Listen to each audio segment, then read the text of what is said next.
Welcome to Mentoring Moments. Mentoring Moments is a sub-series of the eCommerce Edge podcast. It is composed of clips taken from Jason's one-to-one and group mentorship sessions.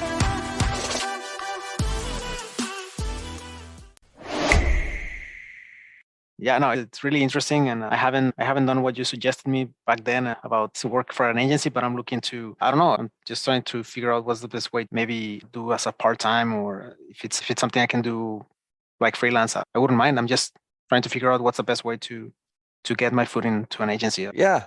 Look, I think obviously there's so many different routes you can take. You can either freelance or you can work pro bono, just part-time pro bono, just to get some lessons and some learnings. It really just depends on where you see the path of your career going in terms of opportunity. And I think taking Michael Vax's course is going to really help you understand particularly B2B a lot better.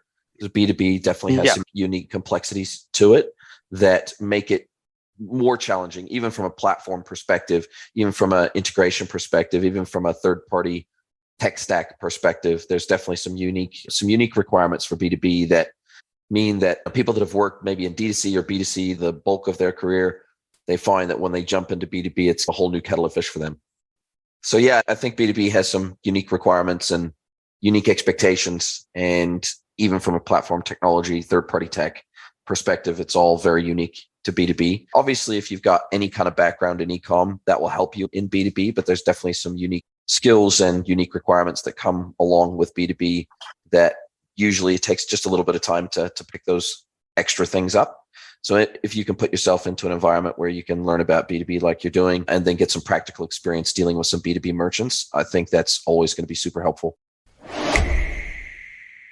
And what you mentioned about creating my own website just for the learning purposes, would you recommend to be like without necessarily having a business model attached to it, or you should definitely have proper business idea behind the... Look, I don't think you necessarily need to have, if the goal is purely to learn, then I don't think you necessarily need to have a solid 5-year plan, 2-year plan, 3-year plan, whatever it is. I think if the goal is primarily to learn, then the goal is really to not lose money more than trying to make money. So the goal is to learn, and really whether that's drop shipping, whether that's make to order, i.e. through Printful or something like that, integrated into a Shopify store, it almost doesn't matter what you are selling. If you think that you can do something that's a little bit unique, that isn't going to lose a lot of money because you're not holding stock, because you're making to order, whatever it might be, I think just getting experience as a merchant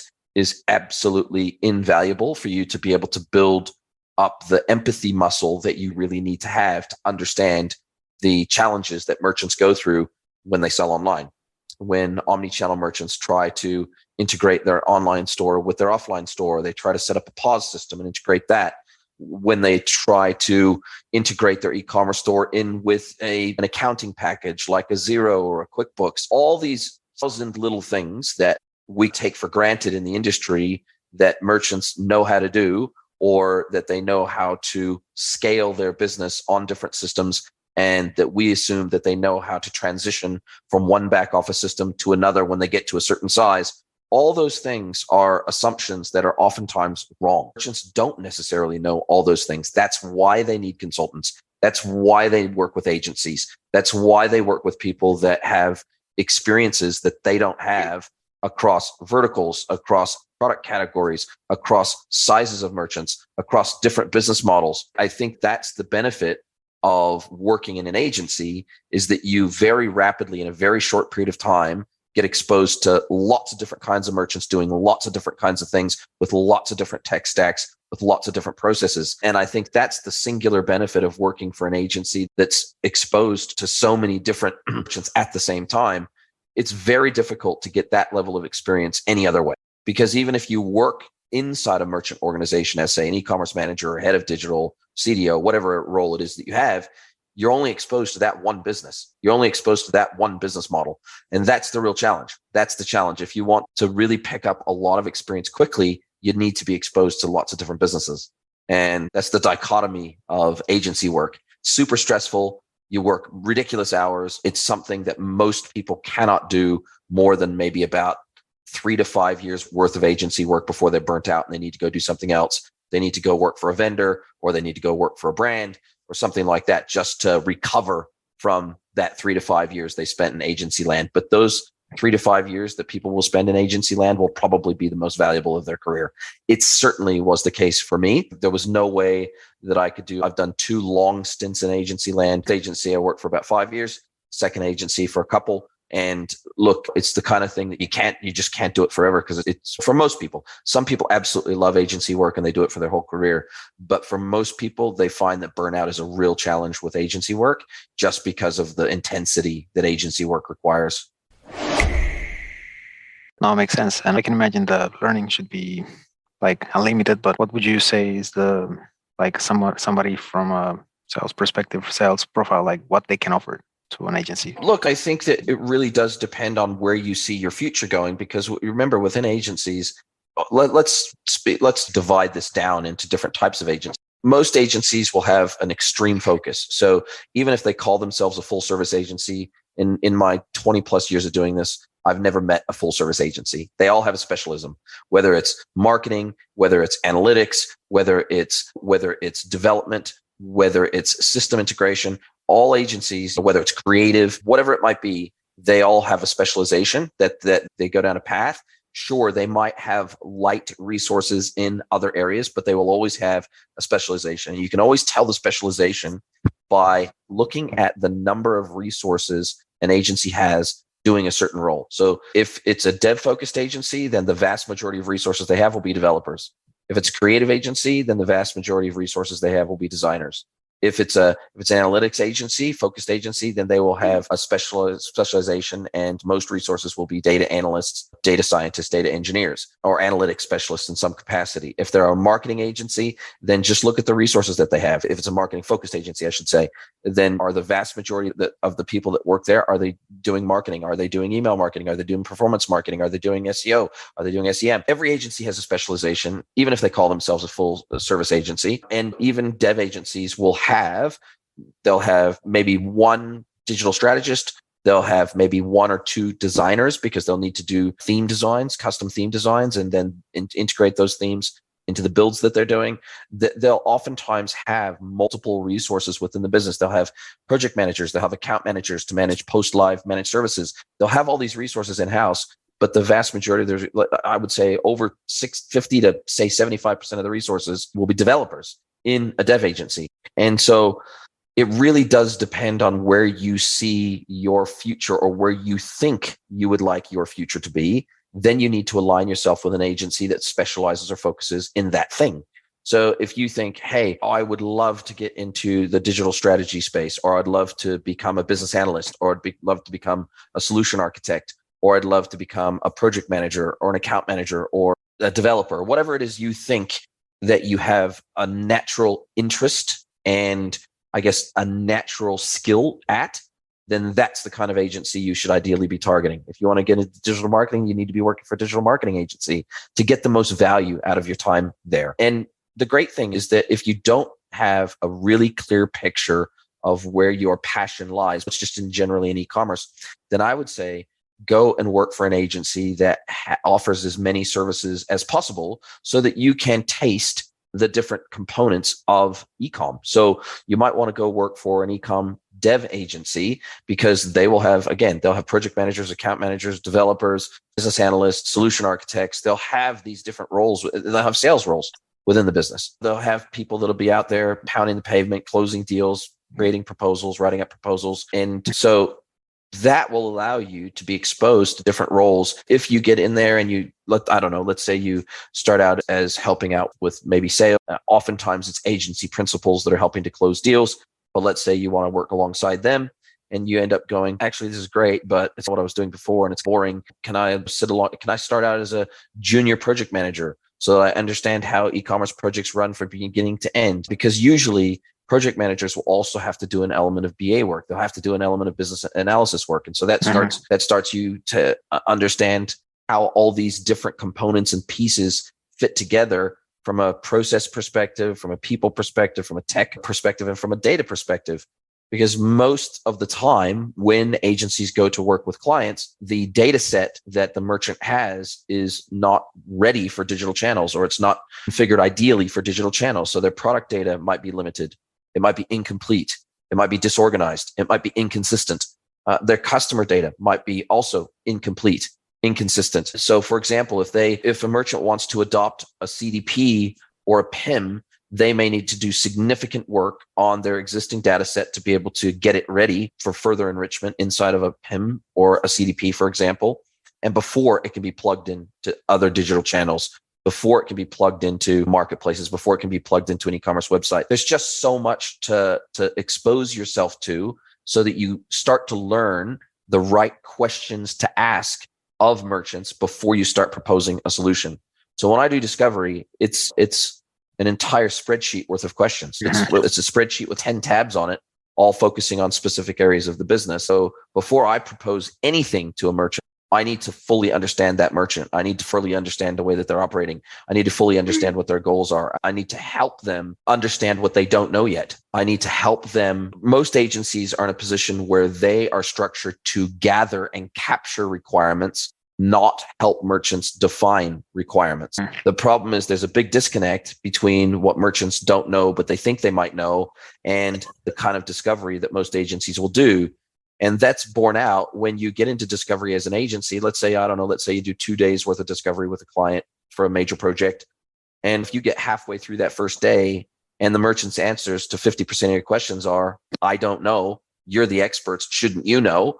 Then you know that merchant is not ready to engage with an agency. And that's where agencies will turn a client over to me to get them ready to engage with an agency, to help them actually define and specify and document their requirements that then can be handed over to an agency to quote or estimate against. And this skill set of being able to do business analysis and being able to do deep discovery, that is the only reason I am able to do that is because I've been exposed to enough merchant environments, know the questions that need to be asked, and to understand the gotchas that will catch a merchant out, to understand whether a merchant really truly understands how they're going to build their business online, or whether they actually need help understanding what that might look like and what their different business models might look like. And especially with D2C, a lot of D2C merchants nowadays are trying to establish a B2B channel to de-risk their business and vice versa. A lot of B2B businesses are trying to go direct to consumer to capture more margin, to have more direct relationship with their customers, to be able to collect customer data, to be able to remarket to those customers. So I'm seeing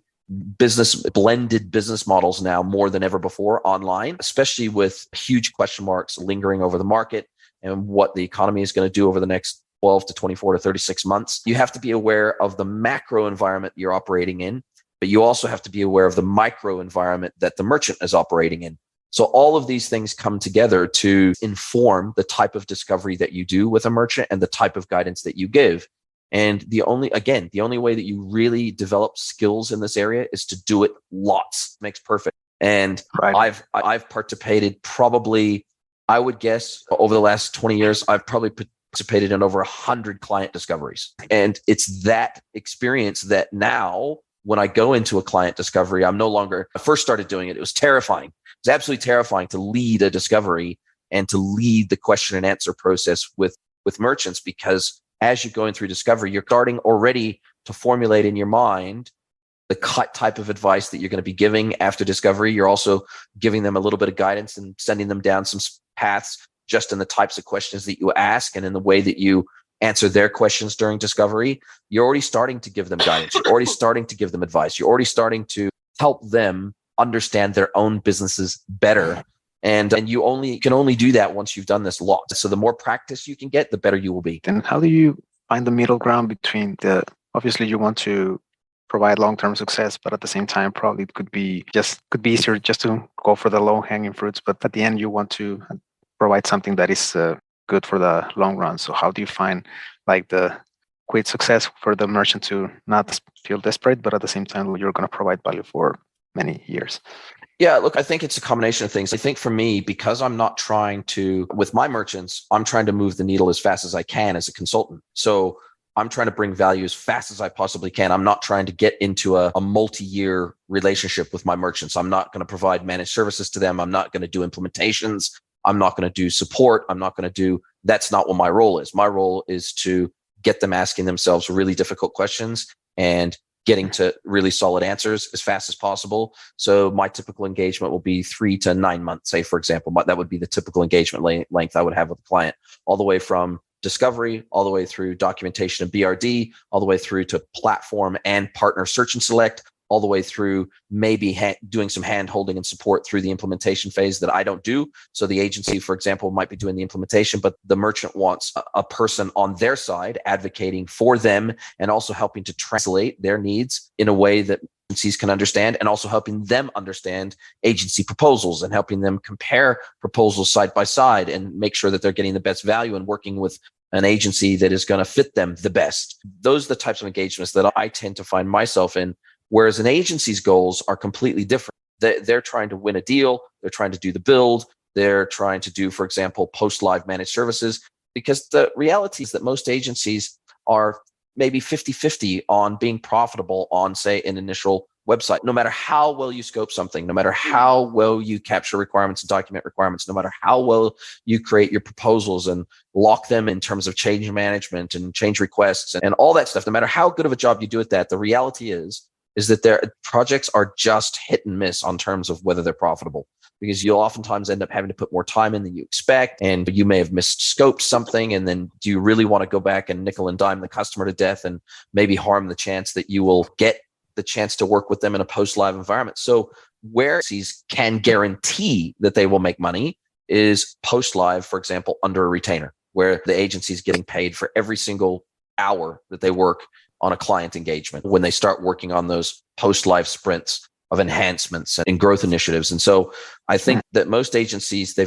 go into the build with a very different mindset. They're really, when they go into a build and when they go into a proposal scenario, they're really trying to protect their downside risk in the initial project. That's what they're trying to do. They're trying to make sure that at the very, very least, they cover all their costs and can pay their people and keep everybody. And then their goal is, how can we get out of build as quickly as possible, get them onto managed services, get them onto a retainer, and then we're going to continue working with them, hopefully for 2 to 5 years at a minimum, where we make money for that 2 to 5 years off the client. So their agenda is very different to what my agenda is. My agenda is, how can I move the needle as fast as possible to get them from a place of, I have no idea what my needs are, to I'm very clear what my needs are. I can articulate those. I've got documentation to support those needs. And I can now engage with agencies to make sure that I'm working with one that fits us well. Because most of the time, most proposals will be from a pricing perspective for the same exact project. If you're working with really good agencies, their proposals will all be within 10 to 20% of each other, commercially speaking. You're very rarely going to get a situation, unless you're working with just an almost criminal agency. You're not going to get one proposal that's one price and another proposal that's 50% more. If that's the case, then one of those agencies has totally misunderstood your requirements, and they're just unrealistic in terms of where they fit into the market. And in that scenario, that's where somebody like me helps to compare those proposals side by side and tries to help them, because the merchant goes, why the hell would these proposals be so different? And they need an interpreter. They need someone that can translate agency speak into business speak, and vice versa. They need someone that can translate business speak into agency speak, because everybody has their own language, right? And so I, as a solution architect and business analyst, it's my job to be that translator. You're the API key. Yeah, something like that. And that's where, because what I try to do is, when I propose a solution to a client, I want to make sure that it's the Pareto principle, right? It's the 80-20 rule. I want to try to make sure that around 80% of the requirements can be met as out of the box, functionally speaking, as possible with the proposed solution. So 20% additional will be in configuration and customization, but we don't want to be in a scenario where we're working with technology, for example, that requires 80% customization and configuration to meet their needs. What we're trying to do is we're trying to find and identify through the search and select process target systems that will meet about 80% of their requirements out of the box without customization. Because customization is the killer in a project. Customization is where all the time and all the cost gets eaten up. And it's my job to do, for example, if they need a piece of functionality that I'm not familiar with, then it's my job to go out there and do the research for them, to do the demos on their behalf initially with new technologies, to find out whether a technology can meet 80% of their needs out of the box. then bring it back to them. Then we go through a demo with them. We reassure them that this is going to actually meet their needs. It's always up to them what the final decision is on anything, but they're looking for expert guidance from someone who knows the right questions to ask of the vendors and of the partners, because they don't know the questions to ask. Usually they don't know the right questions to ask. And so they can pretty easily get burnt by salespeople on the vendor who they've got a barrow to push. At the end of the day, they're going to try to make it sound like their solution will meet all their needs better than any other platform ever could, and that there's nothing else that will work for them. That's the goal of the vendor. It's my goal to interpret that, put that through a filter, and make sure that what the vendor is saying is actually accurate or not. And because I don't have a dog in the fight, I'm going to recommend the thing that I think is going to fit the merchant best. And that's the value of an independent consultant. Now, not just me, but anybody who's independent of doing the actual delivery. Because remember, the people doing the delivery, they've got a dog in the fight, right? They want to win the deal to do the implementation. They're biased. Naturally, but we're all biased to a degree, because I've had great experiences with certain platforms and certain technologies over the years and certain design patterns that I know work and I know can be implemented successfully. So we all have inherent biases based on our experience. But anybody who's actually doing implementation has even more biases, because they're trying to win the deal to do the implementation. And if they go to the work to put together a proposal, which takes an agency, anywhere from 8 to 40 hours worth of time to put a proposal together, they really want to win that deal, because they need to make their money back on the commitment to the merchant. So yeah, there's lots at play here, but I would just say that the reason that I know all these things and the reason that I understand all these subtle nuances is because I've been on both sides of the fence. Very clear. No, that sounds great. Thank you, first of all, for the time. I know we're already half an hour since we started. And just thank you for all the guests that you have on your show have been either somebody who I talked to before because of my job, or somebody that I look for as a potential prospect. No, I appreciate the kind words and I appreciate the support, because you don't always know where your content is going to land. You don't always know where it's going to go. You don't always know where it's going to be shared. And always when I hear positive encouragement from people who are getting value out of the podcast other than me. Now, I do it primarily for me in the sense that I learn a ton. I get to talk to experts. Having a podcast opens doors that kind of don't get opened any other way. If you were to approach people and just say, hey, let's have a coffee, let's have a catch up, because I'd love to learn more about your technology or what you guys do or the vertical you play in or whatever, that oftentimes gets a negative response because people think that you're trying to profit off them or sell to them or whatever the case may be. But when you have a podcast, you more often than not will get a yes, because it's a win-win. I get to learn from them. I get to hopefully create great content that has an audience, and they get to talk about the technology that they love and that they're building or that they have in market. And so for me, it feels very much like a win-win when you have a podcast, because it opens the opportunity for dialogue that is very difficult to get any other way. Well, it's working for sure. I'm sure you're bringing value to so many people. I'm a case because of what I do for a living. Yeah, exactly. You're right in that space. You're right deep in the heart of it. So I'm glad it's bringing value to you. That's really cool. It makes me feel good. It makes me feel like the effort is worth it. If you'd like to get mentored by Jason for free, head over to greenwoodconsulting.net, scroll to the bottom of the page, and click Get Mentored by Jason.